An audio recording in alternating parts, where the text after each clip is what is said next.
Hi, this is the Module 11 discussion board for Chapter 9, Building Relationships. So when adults are in a building, they have to ensure that the needs of their students are met first.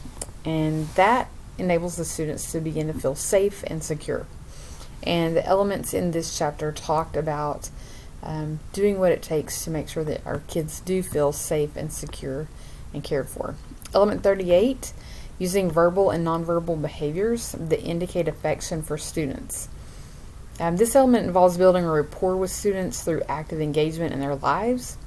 It begins outside of the classroom, meeting students as they enter, recalling important details in their lives, and making connections just by bringing up things that you've heard them mention in your classroom, like events they were going to over the weekend, sports that they play, family things that are going on that they're involved in, or maybe some stresses and fears that they've talked about.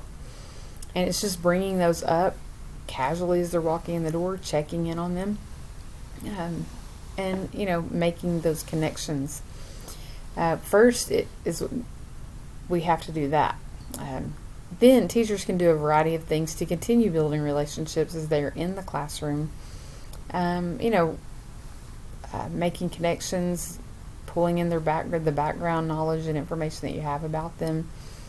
Maybe if you're out in the community, running into them, recognizing them, stating their name, and just making them aware that you know who they are, and letting their parents know who you are, and that you know who they are as a family.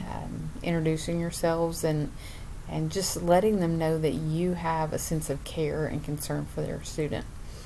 In classrooms where teachers are actively doing these things, then students feel like they belong, and that educational atmosphere becomes an inviting place. Students begin to feel positive, and they then will respond to the teacher's cues. So if they are doing something maybe that the teacher's not happy with, the teacher can cue them with a nonverbal cue like their mom would, and that student will immediately recognize that and respond. The teacher can use words to respond to a kid's action, whether it's to provide encouragement or speak to them in a way that gets them to stop doing something. And because of the relationship they have, the student responds positively instead of negatively. Element 39, understanding students' backgrounds and interests. This involves teachers making efforts to know and understand the students' history and their values, the hobbies that they have, providing students with a sense of care, because we care so much about them that leaves them with joy to enter and be a part of the class, because they know that we are interested in who they are.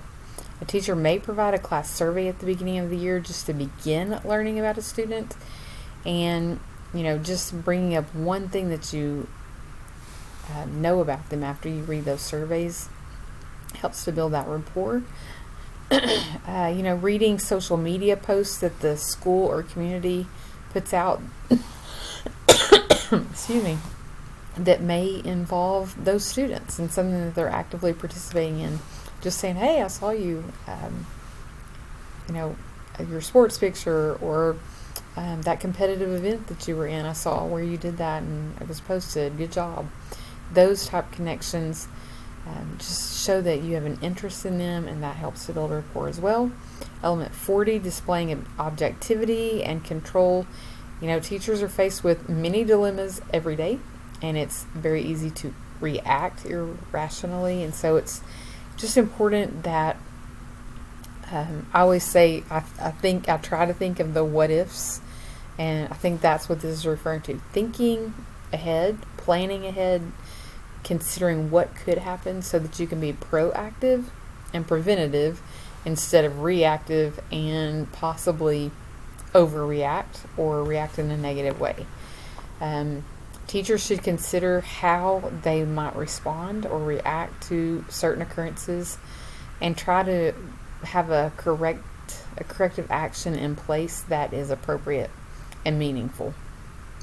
We also want to be consistent with our reactions.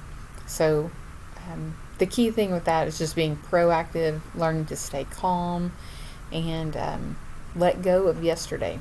One of the things that I always try to do is, if something happened in class where I felt like a relationship was broken, or my response wasn't what it needed to be, the next day when the students came back to class and I was out in the hallway waiting for them to come in, there were times where I would stop the student. There was an issue with the day before, hold out my hand to shake their hand, and I would introduce myself. Even if this was, the day before the end of the school year, I would just introduce myself. Hi, Kristen Herring, what's your name? And they would always look at me like I was crazy until I said, I think after yesterday, we just really need to start over.